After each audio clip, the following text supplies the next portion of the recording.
Good evening, ladies and gentlemen, and welcome to another episode of Gridiron Weekly.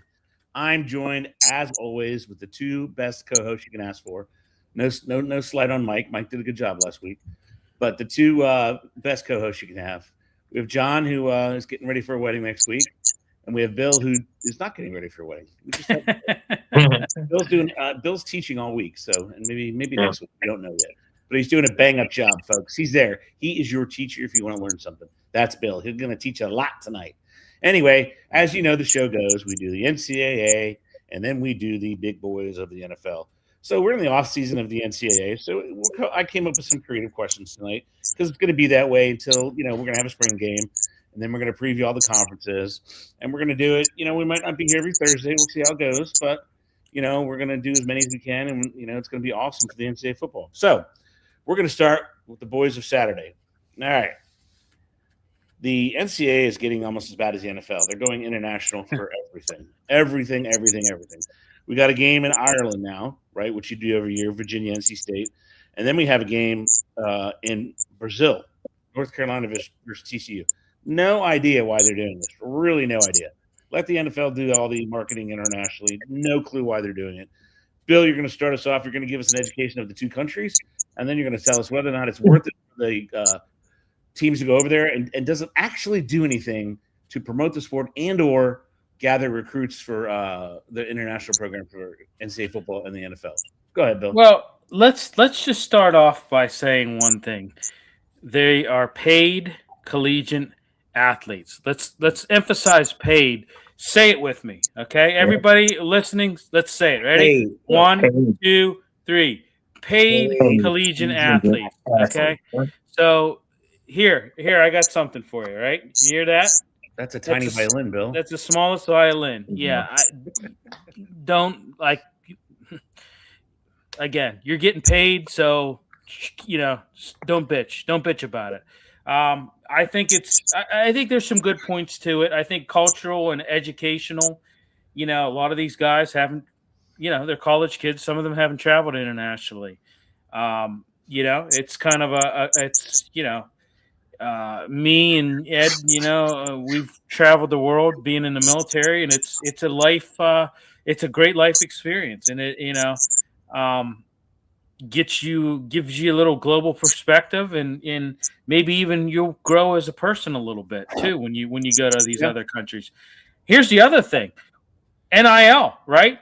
Again, I said paid collegiate athletes, right? Okay. So some of this international travel provides maybe a little bit of, maybe they can engage in some NIL activities outside the U.S. I know there's some loopholes that they say that can allow them for profit for their name, image, and likeness.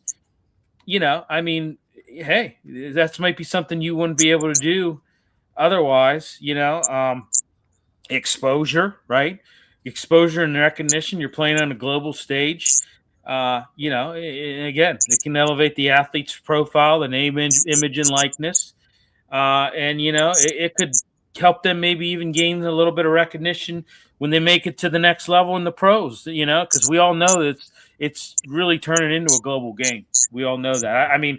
They're already saying, I've heard people saying, hey, in the next 10 years, we're going to have a division in freaking Europe. So, okay. That would be very interesting, actually, Bill. Yeah, according to who was it? I forget who reported on that. I don't know if it was Schefter. I don't know who it was, but they said, it was Floria. It was Floria that made that. He said, in the next 10 years, don't be surprised if we're at 40 teams in a division in Europe. Wow. And I think it's heading that way. I really do. That's how the NFL would get to and I know we're talking NCAA, but that's how they would get from a $1 billion to $1 trillion league. But anyway, getting back to NCAA, the bad parts of it, I guess, is maybe some academic, issues, maybe because your long distance travel, it might negatively affect the academics. Hey, is that these student athletes? That probably doesn't mean a hail of beans, really, when you look at it. But the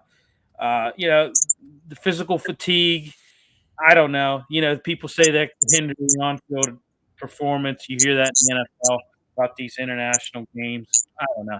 Biggest negative thing that I see from it, guys, is the traditional moving. You're losing a game on your home campus, and it's traditional college atmosphere. I'm sorry, you don't get that in Ireland.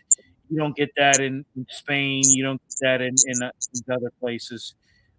Which for me, the pageantry of college football is really why, and traditions and things like that is really why I watch it. I just love it because it's Yeah.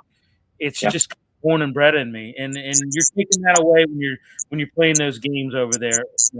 You are. So Do you plus like? logistical issues. There's a lot of logistical issues of doing that, but it is what it is. Yeah. But that's the big thing: loss of core traditions for me. I All right, John, jump in there real quick. I agree with that. The tradition thing is what I love about college football mostly, and it's like guys like us are kind of fighting to hold on to it as it's being torn away more and more and more, because it is. But the more these guys get paid, the more things go. It's not going to be the same game that I love. So you can see it going away. The games also suck. I mean, I don't really know NC State, TCU. The only I like watching, so give me more. That's fine. I'll watch more football because I'll watch it. Don't get me. I'm going to be watching, but they suck. The games blow, and they should, because who wants to go? I don't want them to put, I don't want Texas, Ohio State there. So I guess that's fine. I got to play these terrible games there. I don't get it, guys. You would get it better than me. I did no traveling around the world at all. Canada's my neighbor. I go there. So, I mean, I just don't get any of it. I don't know if I want it. The football's bad enough. Well, this is NFL related, I guess. Football's bad enough already, and you're going to make 8 more teams and put it in Europe. It's going to suck even more. So the product will stink. And I get it. It's all about the money. So there'll be like Bill said, he's right. You go to trillion from billion. And dopes like me will keep watching it. So I guess they know they already had me. But I don't know, guys. I watched them this year. It's cool. I mean, I just don't. Well, you look at the first game. It's NC State versus Virginia, right? They could easily be playing Stanford or Cal, which is actually a longer flight than because they're on the East Coast. So as far as the time change, I don't get that. I'm just wondering, what are the stats on it actually? Not only promoting the game, but gaining that international stronghold. Because if you look at it, there's between 7 and I don't know what the number is, or 7 point whatever billion people on the planet. 4 billion watch soccer. So are you trying to get after that crowd, or what are you trying to do? You already dominate American Airways, right? I mean, the Super Bowl gets an obnoxious amount of numbers. Go ahead, Billy. No, we have people we know from the UK that follow our shows, and I know. The one guy in particularly has said numerous times, we've done our Saturday morning shows. Well, we used to do our Saturday morning soccer shows. Do it again. Yeah. But I know a guy that used to say, hey, guys, getting ready to watch college football, So it's a thing over there. I mean, and in the UK, they've got college football. They love it. They like it just as much as the NFL.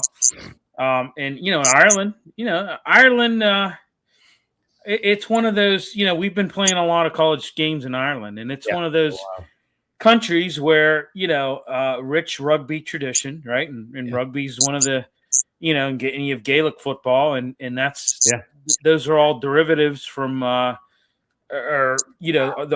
game, American football, all was derived from those sports, really. I mean, when you look at it, when they formed football, it was a bunch of guys that were from Europe, right? From Ireland, from here that were, hey, let's combine rugby and soccer, and we'll come up with this game, and it evolved to American football. So, they like it. they like it. I mean, they eat it up. So they do. I mean, I'm just like, how many expats are in Rio de Janeiro? Honestly, I mean, they're gonna go for the for the interesting factor, and it'll sell out. But I mean, there's a lot of expats in Ireland and and in England. I mean, and you have bases over there. Not a lot in Rio. I wonder if they're going to sell that game out. And it's, I mean, you have the selling point of Bill Belichick, right? But you have TCU. Like, they don't know what the hell TCU is. They don't know what a horned frog is, right? Or a Tar Heel, you know? It's so that's just, going to be weird. You know, that's going to be a weird matchup. The other one, I mean, you're going to get people from Virginia to go, people from North Carolina to go. That's pretty obvious. But the Rio one it's a further travel. It's just, that's kind of raw. Well, go ahead. And here, let's just look at the time period we're in, right? Let's say we were in 1996. A lot of these people over there, they wouldn't know anything about college football because back then, you know, the internet was in its infancy. You didn't have a lot of this stuff, right? Yep. Now, I mean, you can just, all you need is a phone. I mean, you can watch anything. I mean, it's so we have a world. Doesn't matter where you live in the world. It's easily accessible. True. Within seconds. So these people see college football. They see all the pageantry. They see, you know, they see Bebo running out on the field, you know, in a Texas game, and they're like, "Wow, this is awesome." You know, this is just, and they read up on about it, and it's just they eat it up. Right. I mean, it's going to be that one for me is going to be interesting. I think they're always going to sell them out because there's only one of them. Yeah.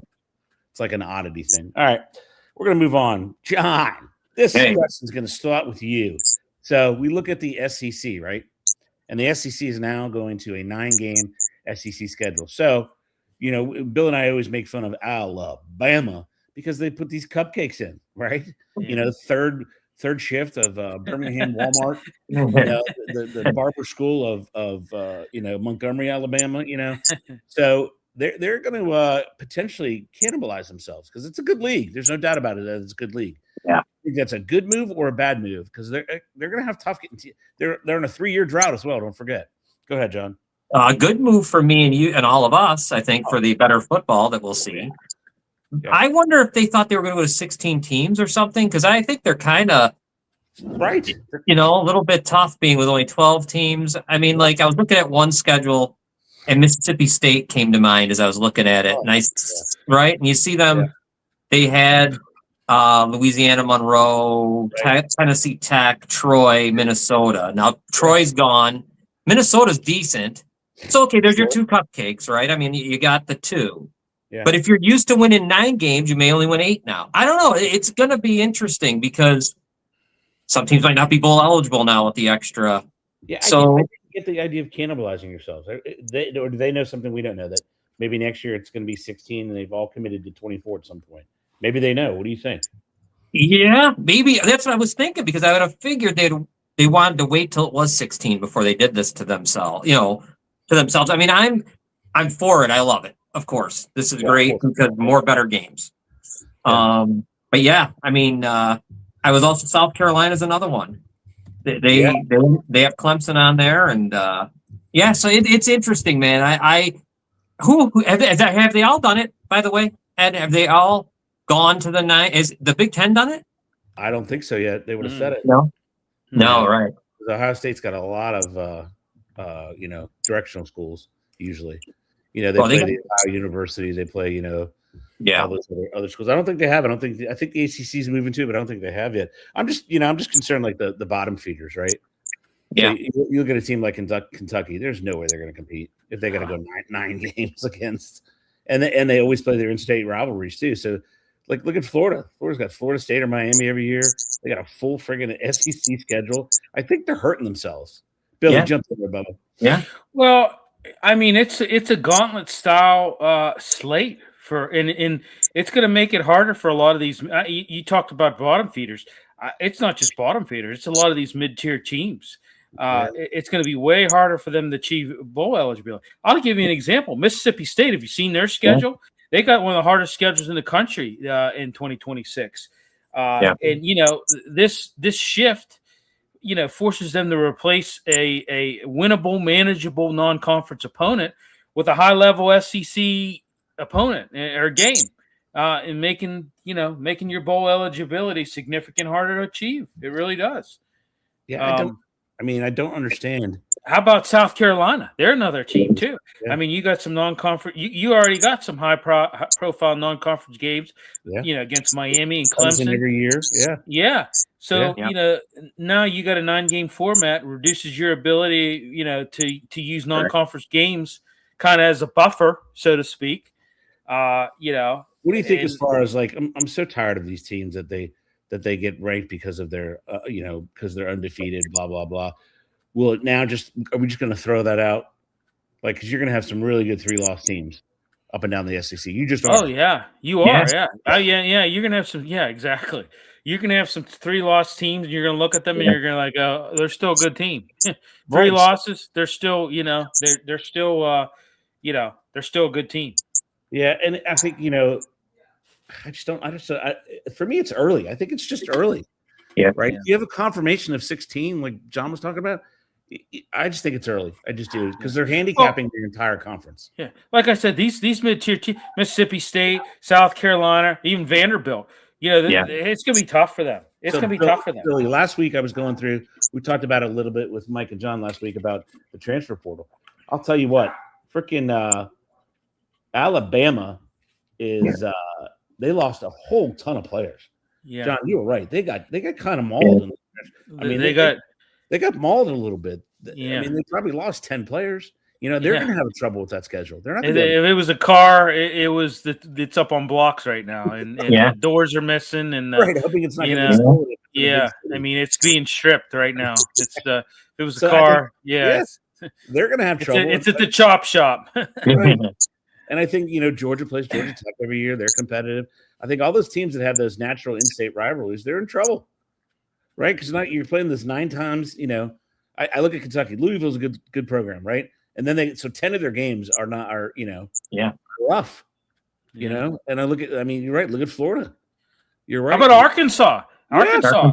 Yeah. That's another. They consistently having one of the toughest. They always play a high volume of top 25 teams. Yeah. Now you're adding insult to injury with this. Yeah. This is just It's more of an argument. I think because they're one of the biggest conferences in the country. I think it's more of an argument to go to 16 because they've already committed. Yeah. Right. The SECs are all in. Now they're going to make fun of the other conferences until they do the same thing. Right. I mean, the idea that some of the Big Ten players don't play each other is ludicrous. Right. The idea that teams in the ACC don't play each other. I mean, I think if this is the first domino to fall and it goes that way, then there's going to be tons and tons of 2 and 3 loss teams that are going to make it. And I agree with you too. You said Kentucky. It's going to be tough for them. Mm-hmm. I mean, it's going to be tough for them. I mean, they already have the intense rivalry with Louisville. Right. And I mean, and now, yeah.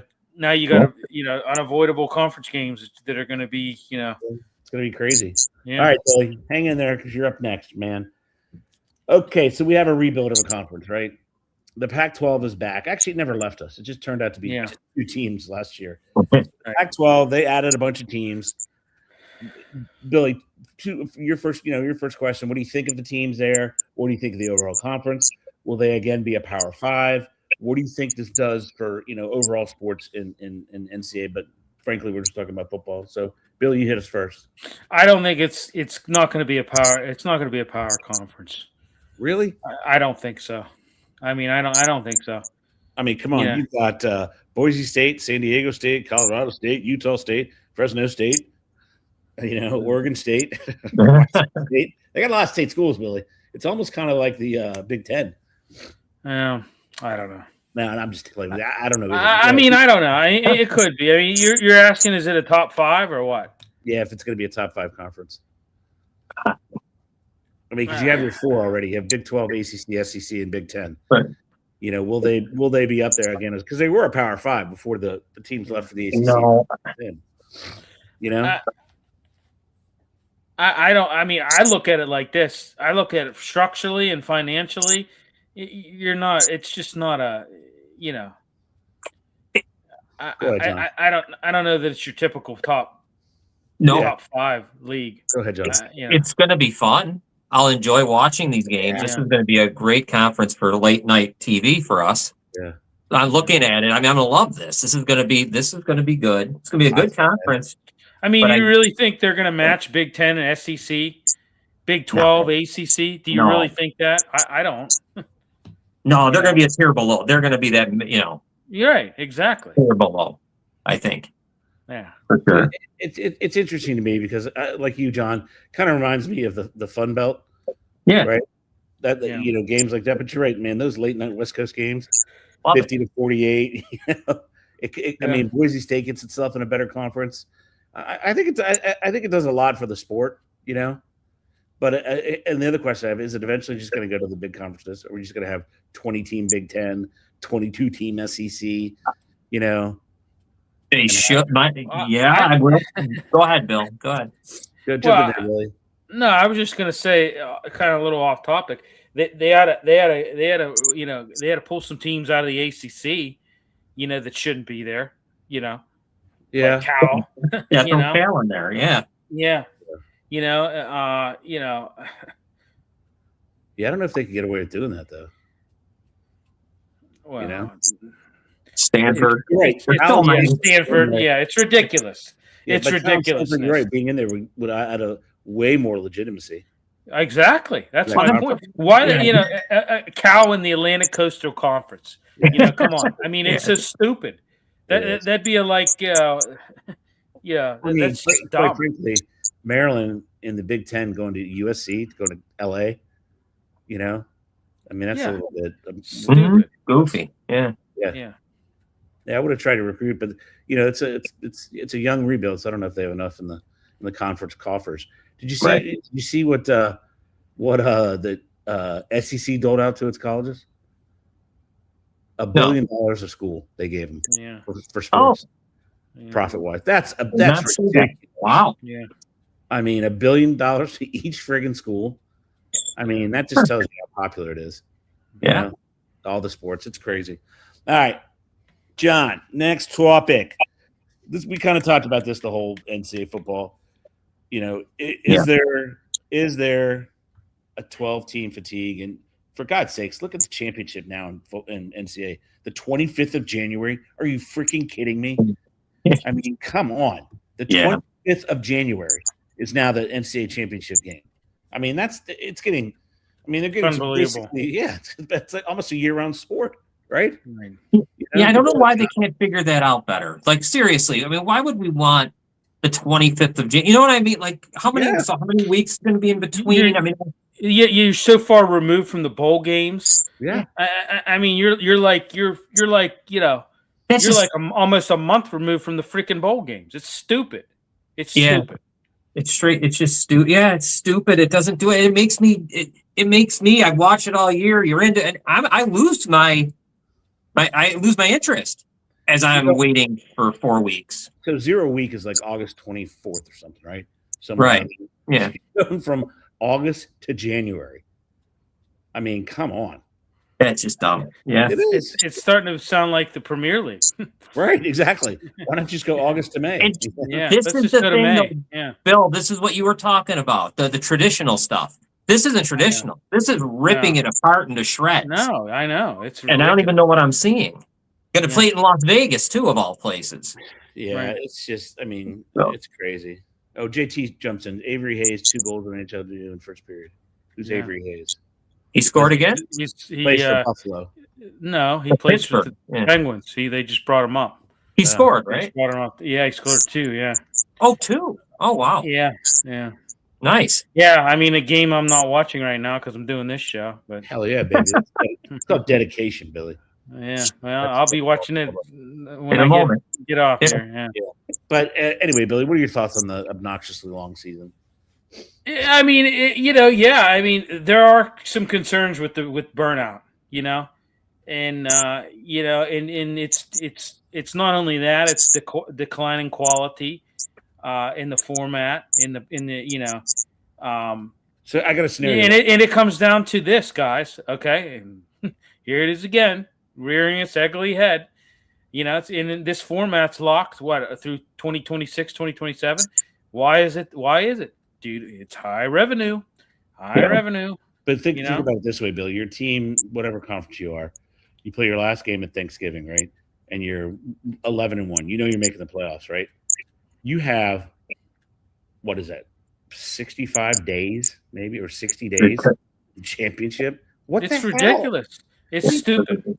It's absolutely ridiculous. And not only that, think about, we talk about the players. Think about the coaches and the burnout you get from the coaches. And it apps with the transfer portal. Yeah. I mean, there's a lot of things that this can it's and I tell you what too, you may generate revenue, but it's also expensive.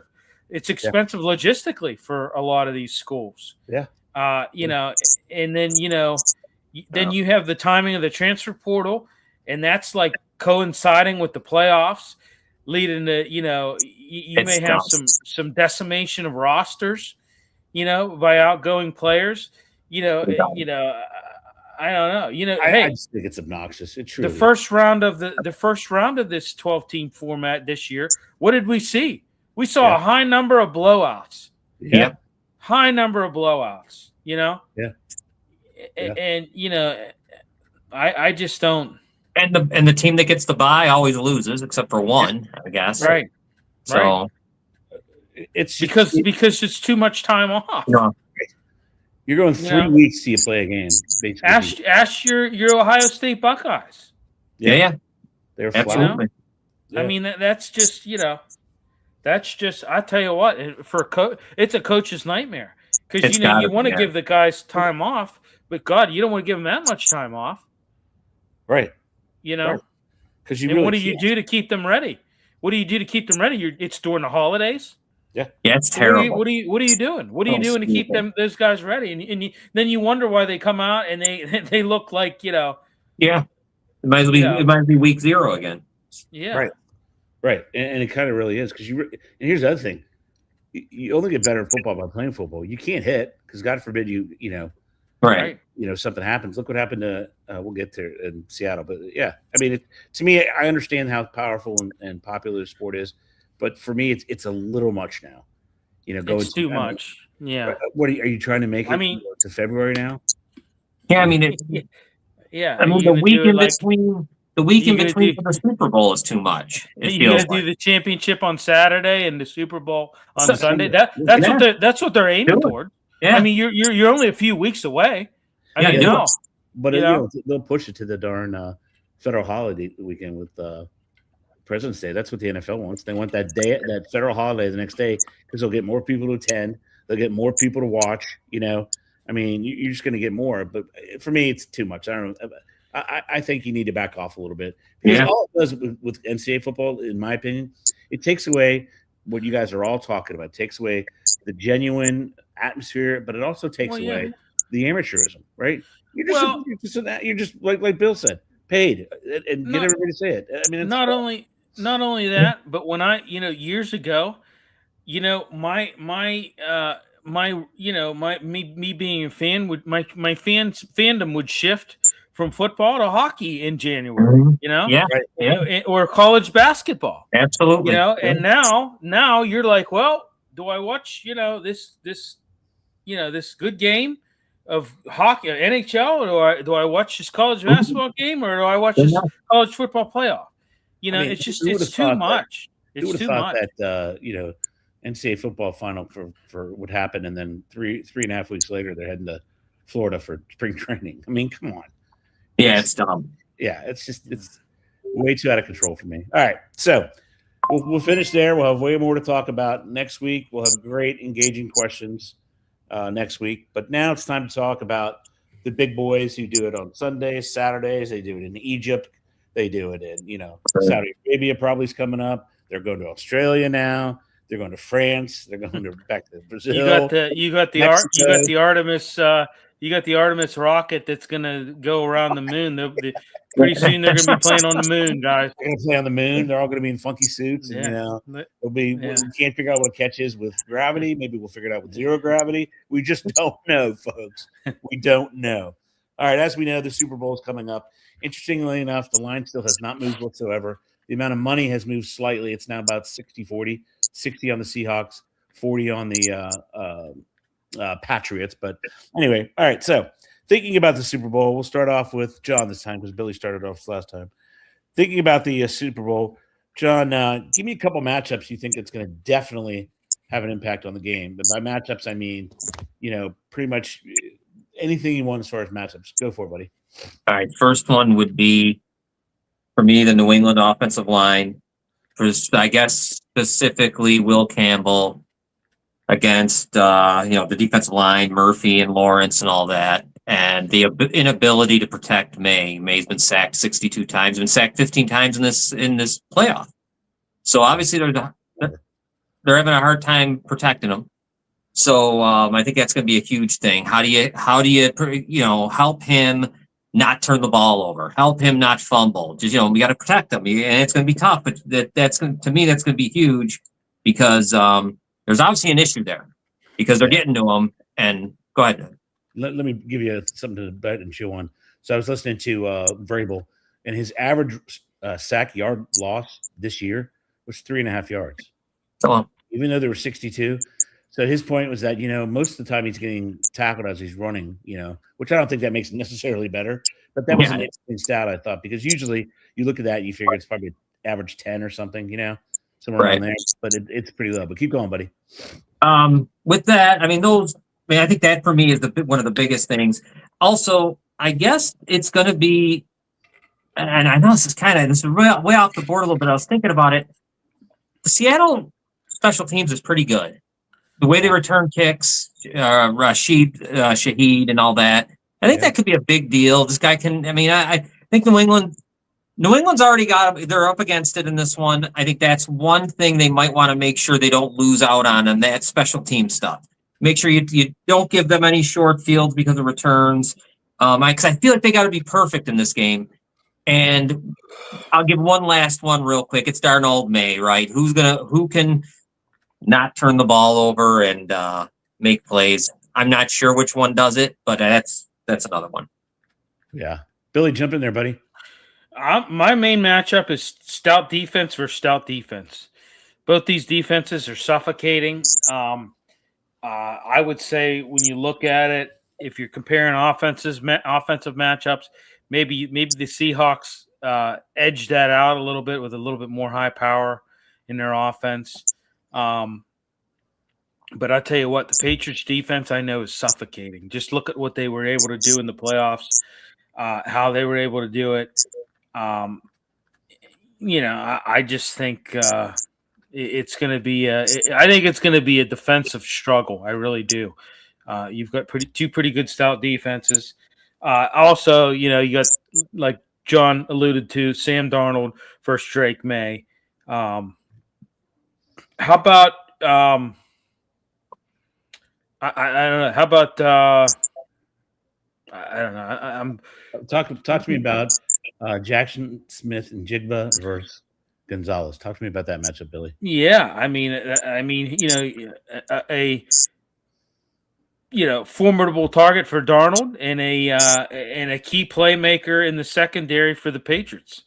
And he's gonna be shadowing in Jigba probably all night. It's gonna be that. How about Hunter Henry? He's another critical component of that Patriots passing game.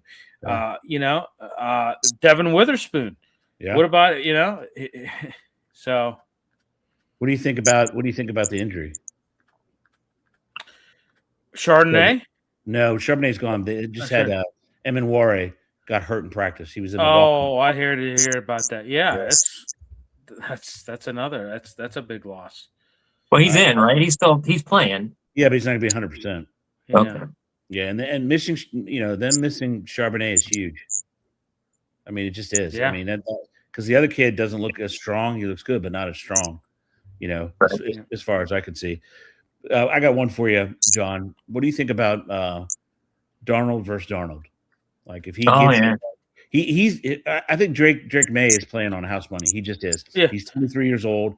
They appear as if they have a bright future. You never know in the NFL. Let me just say something. If you're looking who has the most pressure on them in this game, without a doubt, it's Sam Darnold. Okay. Yeah.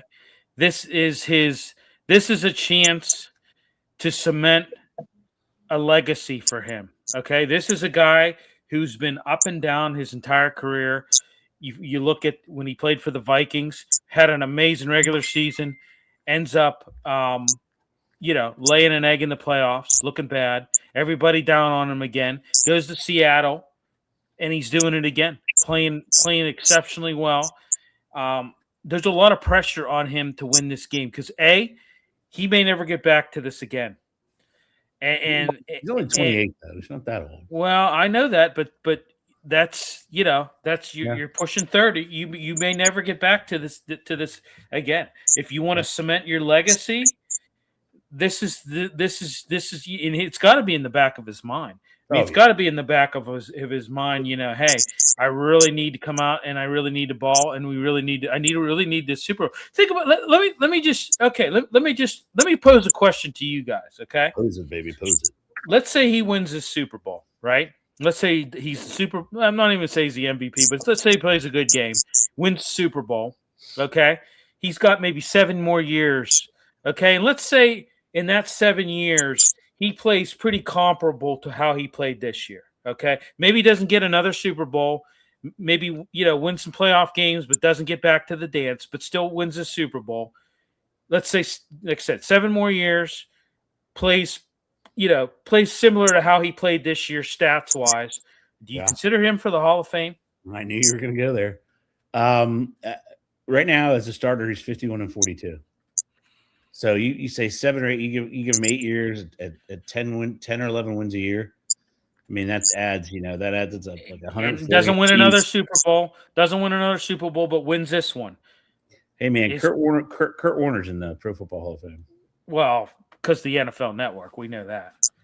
But we're not going to go. We're not going to go there. However, sorry, I don't mean to be blunt. I mean, geez, but I'm just asking. I'm just asking. I mean, Billy, if he puts up the stats, why not? I mean, and he is Super Bowl win. 8 years down the road, you look at him. Well, he closed out his career. After that Super Bowl win, man, the next 7 years, he was great. He was a great quarterback. I mean, I'm going to put him in the Hall of Fame. Yeah, because you can make all kinds of not excuses. I mean, they're realities. He went to the Jets. I mean, the place was a mess. Everything what I mean. So he has some. His beginning of his career was not. Well, and he went to Carolina and had some problems. Big mess. Too. Yeah. Mm-hmm. Yeah. So I mean, what I would have to say, yes, I agree. He would have to go. Oh, another 7 years, good football. So I mean, like that's gotta be in the back of his mind. Like, hey, I'm here. I may never get another chance to win this again. Yeah. This is a cementing of my legacy. Period. Go ahead, John. His confidence has to be really high after the NFC Championship game. Oh, super. I mean, that was one of the better games you could play. I mean, he outplayed the MVP of the league in Stafford, who I'm sure it's going to be. And I'm just saying, like, he really that impressed me. I've never been impressed with Sam Darnold in my life until that day. I couldn't believe how he played. And I mean, that's the biggest game of his life, and he did well. I mean, more than well. I mean, you got to look at it. Like I said, this has to be. I mean, this is a pressure for him. I mean, out of everybody that you have, like you said, Ed, Drake May's 23 years old. He wins. He's going to be the youngest quarterback to ever win a Super Bowl. This is house money for him. Right. This is no pressure. He's on a cap-friendly deal for 4 years. Yeah, Sam Darnold. I mean, this is like this is the ramifications of losing this game could be very it could be very detrimental to his career moving forward. Especially if he's bad. Especially if he's bad, then my goodness. Well, it also is going to get in his head that he has people that are dying to write a bad article about him. They're dying to. Oh, right? Absolutely. So here's his career stats. Here's his career stats: 51-42 as a starter. He's got 20,431 yards, 62.3% completion rate over his career. He's got 123 touchdowns, 82 interceptions. That's not horrible. That's you say 123 interceptions. Holy God! But I'm saying 123. That's not a horrible resume. I mean, no, that isn't bad. That's not a horrible resume. No, it's not. That would have been insane. But I mean, we're talking a pretty good resume, right? Yeah. Yeah, but that's what I'm saying. He wins the Super Bowl, and like I said, he keeps playing the next 7 years, comparable to how he's playing now. Yeah. I mean, you got to look at him and say, hey, this guy could be, when he hangs it up, a Hall of Famer. But if he doesn't, I think it What? Good. What if he throws for? What about this? What if he has a good Super Bowl, plays great, just as good as he did in the NFC Championship, but they lose, and then he never wins one again. No. He never gets in it again. No, he plays great for the next. You got to win, right? You'd have to win. You got to win. You got to win. If he keeps up the clip and goes 4,000, you figure that's 34,000 yards. That's 54,000 yards. Well over probably 100 wins as a starter. Super Bowl appearance. I mean, I don't know, man. That Billy. Then you got to look at Then you got to look at guys like Eli Manning who's storing in. Yeah. And you got to MVP, Super Bowl MVP. Right. Absolutely. I mean, I'm just saying. I was thinking that today. I was thinking that today, and I wanted to pose that question to you guys. I'm like, all right, here's a good one for you all. And Billy, you're going to start us off with the next question. The most valuable player on each team, Billy. You worry about the Seahawks. John will take the AFC. Go ahead, Billy. The most valuable player on the Seahawks that has to perform for them to win. Well, I think Sam Darnold, number one, has to perform for them to win. I think I would also give Devin Witherspoon. I think they're looking at him. He's your top corner. Yeah, they're looking at him and saying, "Hey, you've got to find a way to limit their passing attack." Yeah. How about I would even throw in Leonard Williams. Yeah. Yeah, I'm with you, man. He's they're going to need him to be dominant as a pass rusher. But I would say Sam Darnold would be number one. The other guys that I listed would be secondary. But I'm Sam's got to play good, and he has played good. He's on big stages this year. He has played well. He's played exceptionally well. But like I said, the pressure's on him. Man, if you've ever seen somebody with pressure on them to win a Super Bowl, I mean, it's this guy. Yeah. And that is going to be fascinating. John, jump in there. So we're talking. You want me to do the Patriots, right? Yeah. I'm going to stick on as a group, that offensive line, because I do think they're going to have to run the ball. I do think they might want to try to get Trey Henderson to have some explosive plays on running the ball. Because to tell you the truth, there's nothing on New England that scares you offensively at all. There's not much for Drake May, really. I mean, Diggs is what he is. I don't know what he's going to do. Yeah, Hunter Henry, even, John? Well, not bad, but I don't think he breaks the game. But he could certainly keep a drive going, right? Like, he could be one of those guys that gets you a nice 3rd and 6. Yeah. But I don't see him being. For my opinion, I just don't see him being like a game breaker. He's a chain mover. I will say that. Chain mover, yes, absolutely. Yeah. I want to see the line help them run the ball and control the game, because you got it's going to be a tough task against Seattle. Yeah. I think the offensive line, man, I think that's huge. They need to control the ball a little bit. They got to. It's going to be a defensive game, like you're saying, Bill. I think you want to be able to run the ball. Whoever can run the ball will win, I guess. See, and I think the Patriots have a better running game. They have Ramondre Stevens and Henderson. That's better than Walker and nobody. Yeah, because of this. Yeah. No, well, Seattle doesn't average very well. It's like 2.6 yards per rush. They don't do that really good. So I mean, they have some nice play. I mean, Walker had some good games, but you know what I mean. They don't. That's why I'm saying I think if New England, that offensive line, which I think is not as good as you want it to be here, I think maybe you get the running game going. Don't worry about Drake May. Let Drake May just manage, do whatever you got to do. Get the running game going with, like you say, Stevenson, and I think Henderson to be the guy who breaks a big one. For me, it's the offensive line of New England. And then on the defensive side, similarly, they need to get pressure on Darnold, right? I mean, you can't let him just stand there either. So they need to pressure him, get Tim Barmore, all that. These guys they don't have to go to court, so they're good. They got some time. So they'll be fine to maybe rush the passer and get Darnold to turn it over. All right, here's a question I have for you too. Which team does enough to negate that one negative play that every team has in the Super Bowl?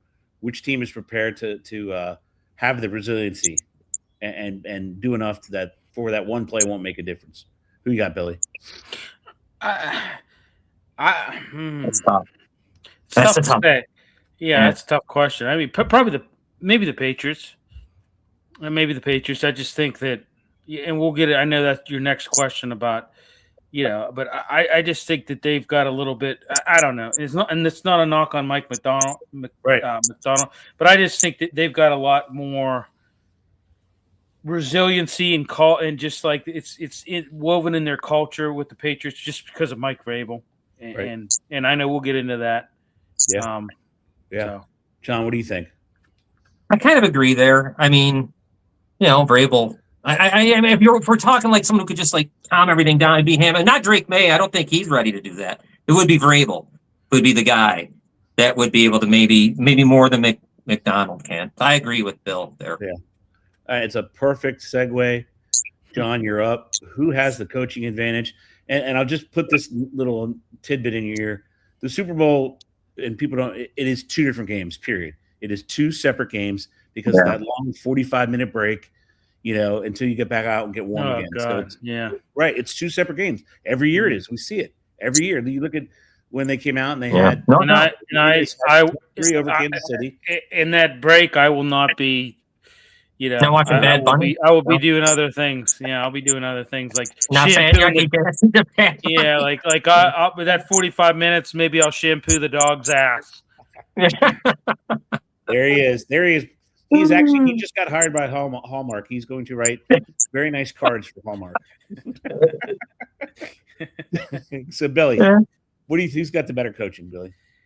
I mean, like I said, it's no knock on Mike McDonald. I'm not knocking him. I think he's done an amazing job. But I mean, you've got an experience and a guy who's really built culture. I mean, come on, they go from 4-13 to 14-13 in one season. Yeah, it's pretty amazing. You've got a 3-time Super Bowl champion as a player in Vrabel. Yeah. He understands the pressure of the big stage, I would say. Yeah. He is. I think he's fostered a very strong and resilient culture in that locker room. Yeah. And I think the fact that you've also got a mastermind on not a good head coach, but a mastermind when it comes to offensive coordinators and Josh McDaniels. He's revitalized that offense. I just think that it helped develop Drake May. I think he's done a hell of a job with that. And I give the nod to Vrabel on that. Yeah, I think your point, that 3 times going as a player is huge. He knows exactly what's going to happen. He knows how to prepare. He's going to have something. I mean, he's a Bill Belichick guy. He's going to have something. He's going to do something that they haven't seen. Maybe it causes, Darnold to see ghosts again, but he's going to have something in there. It means something when you have a guy who's been on the stage 3 times and has won it. Yeah, it does. It means something. Yeah. Absolutely, no doubt about it. And your team, I think the Patriots feel. I think if I was on that team, I would feel a sense of comfort. Like, hey, our leader has been here before. He's won this 3 times. To be able to look back at somebody and say, okay, we're good. Look at him. He's calm. It's when the whole thing about it is the best analogy is when your child falls down. They look to you. They don't know that they're hurt at all. They have no idea. They look for your reaction. If your reaction when they score is calm, they're going to be calm. If you're upset and you freak out, guess what? They're going to wail. Right. They're just going to wail and cry. So it's going to be. I think I give it to New England as the edge. All right, here it is, folks. It's time to make some money, Billy. This is it, man. Let me check the line again. Let's see. Make sure it didn't change at all. I'm kind of shocked it hasn't moved, but let's do it again. Let's see if we changed it all. Tracy is blowing us up, by the way, Billy. I know. God, I think he's doing that on purpose. He might be. All right, so Billy, it has not changed at all. It is still 4.5. You start us off, Billy. Who wins? And the biggest question, who gets that coveted Super Bowl MVP? Go ahead, Billy. Well, I This is tough. This is really tough because people. I look at the the cap is coming off. I'm writing it down. I just look at it, this is tough. I mean, but I think this is going to be a very close game. I think it's going to come down to the wire. I think it may come down to whoever has the last possession. I'm going to give the nod to the Patriots on this. All right, or what? Yeah, I'm gonna go with the Patriots in the points. So if the Patriots win the game, who is your Super Bowl MVP pick?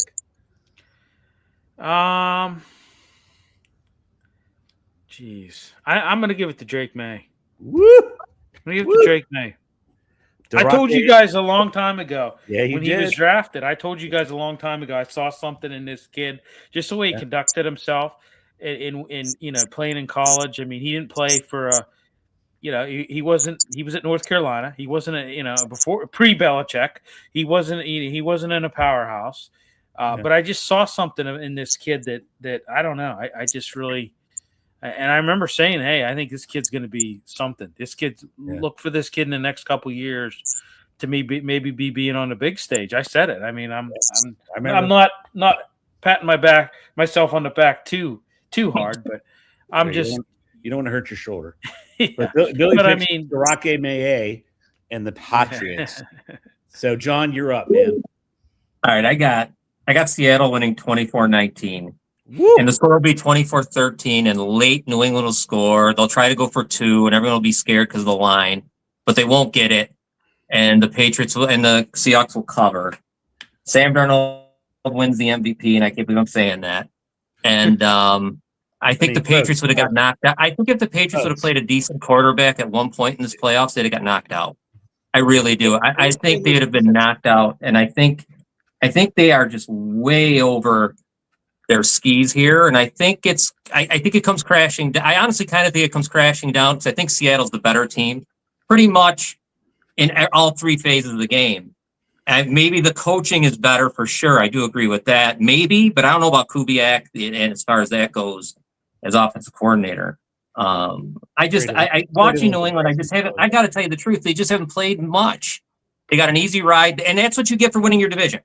You win your division, you get to play those teams, and they earned it.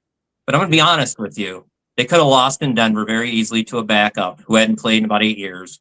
Yep. You had a terrible Texans quarterback. I don't even know what the hell was going on there. Oh yeah. And the Chargers were decimated.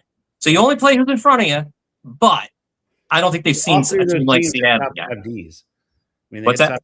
All 3 of those teams had top 5 defenses. And terrible offenses to the point where I don't even know what I was watching. That Houston was so bad that they were just. I mean, C.J. Stroud might as well put the other jersey on with what he was doing. And the Broncos were shot. I mean, they were absolutely shot going into that game. The Bills game was their Super Bowl. So I'm just saying, I don't know unless Vrabel's going to play. I don't see how they win. So I got to go with Seattle. And I think it's not going to be really close, but it will be close for the line, and it'll give me a stroke. And then they win. So that's just what I don't know. I'm probably going to be dead wrong. So, yeah. Well, I mean, I just, like I said, it all really goes back to me with Darnold. Excuse me. Sorry. And the pressure's on him. I mean, this is just he can either channel it into positive on-field play, or it can eat him alive. Yeah. And Robin's chiming in here. He would be the first quarterback to play for 5 different teams and win a Super Bowl. And that little Griffith 7126 says Eagles will keep AJ Brown. We haven't gotten there yet. Yes! Oh! We haven't gotten there yet, folks, but I'm not so sure they're going to keep him. Yeah! Oh, they're going to keep him. Oh! Bill is very excited. That is actually genuine from Bill. He's very excited. He's very, very, very excited. All right, Bill, you weren't here last week, so we decided to add a new segment on the show. Oh, yeah, that's right. Have lots of time coming up between once the Super Bowl ends and the next season begins. So we're just going to take the draft as it is, right? We're going to take the draft as it is, and teams that don't have a first-round pick, we'll add them at the end because they will be in the second round. So We're at 6, so let me see. It's even, so it's John, or 5, so it's Billy. Billy, the team that drafts second overall is the Nueve Jets, the New York Jets, right? So obviously they have needs up and down the line. Who do you think they take, and give a quick why? Yeah, who do I think they take number 1? And no, they're the Raiders. We already did Francisco Mendoza. This is the number 2. Francisco. Brandon, that's fun to say, Francisco. So Fernando. No, it's Francisco. Who do you think? Oh, for the movie, yeah, Fernando. Yeah. Who do you think that the Jets take with the number 2 overall pick? What the hell are we doing here? Come on, it's NFL football. Who did the Jets take with the second overall pick? The consensus online is they're taking an edge rusher. Second, that narrow it down. Who do you think they're taking? That's one. They got Dante Moore. He's not. He's going back to Oregon. That'd be tough. That would be tough, right? I don't know. I can't think of off. No, I don't know. All right. Well, do you think it's going to be an edge rusher? We'll give you that. I mean, they've had low sack production. Yeah. Last year, like real low. So yeah, they could use a premier edge rusher. I think they could also use a wide out. Yeah. Somebody to work alongside Garrett Wilson, because that hasn't, it's been proven he's kind of been a one-man show in that department. How about secondary even too? Yeah. I mean, you've had some guys leave there. I'm not going to say running back, because I think they're going to retain Breece Hall. I think they're going to do that. Yeah. So. Yeah. All right. I don't know. You're good. I'm going to forget his name. The edge from Miami, whichever one is the Ruben Bain. So him, I would think. I mean, they're not going to take Caleb Downs there. It'd probably be too high for a safety. Yeah. But they're stupid, so they could.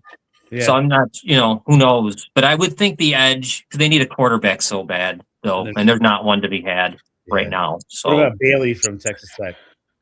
Yeah. He's up there. I mean, the Jets need a long-term option QB. I mean, and I mean, I hate to say it, but if you're a quarterback, I mean, they're not going to get Mendoza. I mean, he's going to be gone. But who the hell wants to go to the Jets? You're right, man. I mean, really, who the hell would? That would just be, career suicide. Ask Darnold. Well, it would be, equated to, Kenny Pickett putting his head in his lap when he got drafted by the Steelers. We all remember that. Yeah, I mean, and it was bad for both parties. Right. But yeah, I mean, who the hell would want to go to this team? I mean, who the hell? Maybe they. You know what they ought to do? Here's a suggestion. Why don't we replace the Jets with that?